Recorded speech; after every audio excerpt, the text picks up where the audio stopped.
အားလုံးပဲမင်္ဂလာပါရှင်ဆရာမဒီနေ့ပြောပြပေးသွားမယ်အကြောင်းအရာလေးရတာပေါ့နော်မိတ်ဆွေရဲ့ကိန်းဆောင်ထားတဲ့ဖုန်းနံပါတ်ထဲမှာနှစ်လေးနှစ်ဆိုတဲ့နံပါတ်တွေလေးဒါပါနေတယ်ဆိုလို့ရှိရင်တော့ဒါမိတ်ဆွေစိတ်ချမ်းမြေ့ရမှာပဲဖြစ်တယ်ပေါ့နော်ဘာကြောင့်လဲဆိုလို့ရှိရင်တော့မြေတားကြီးအိမ်တော်ကြီးကိစ္စရက်ဒီမှာအေဂျင့်ချင်းနဲ့လွေးထွေးချင်းကိုရရှိမှာဖြစ်တယ်လို့ငွေကြေးပြည့်စုံခြင်းအေဂျင့်ချင်းပေါ့နော်ငွေကြေးအတွက်ဒါငွေကြေးပေါ်ကျွယ်ဝခြင်းပေါ့လက်လာပါတွေပွင့်ခြင်းအကြောင်းတရားတွေကိုရရှိမှာပဲဖြစ်တယ်ပေါ့နော်ဒါပေမဲ့ဆမအမြဲပြောနေတဲ့အတိုင်းပေါ့နော်ဒီကိုယ့်ရဲ့ဖုန်းနံပါတ်ထဲမှာကြံသောနံပါတ်အတွေးလေးရလဲဒါကိုယ့်အတွက်ကို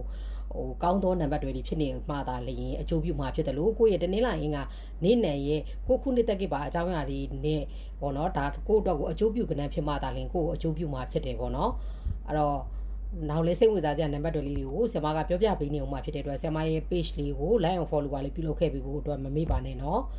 မိတ်ဆွေတို့ရဲ့ကိုင်ဆောင်လာတဲ့ဖုန်းနံပါတ်အစိုးကောင်းအကြောင်းအရာတွေကိုလည်းပေါ့နော်ဆရာမရဲ့ဒီ Facebook Messenger သို့မဟုတ် TikTok Messenger မှာလာပြီးတော့အခမဲ့လာရောက်မေးမြန်းနိုင်ပါတယ်နော်အားလုံးကိုကျေးဇူးအထူးတင်ရှိပါတယ်ရှင်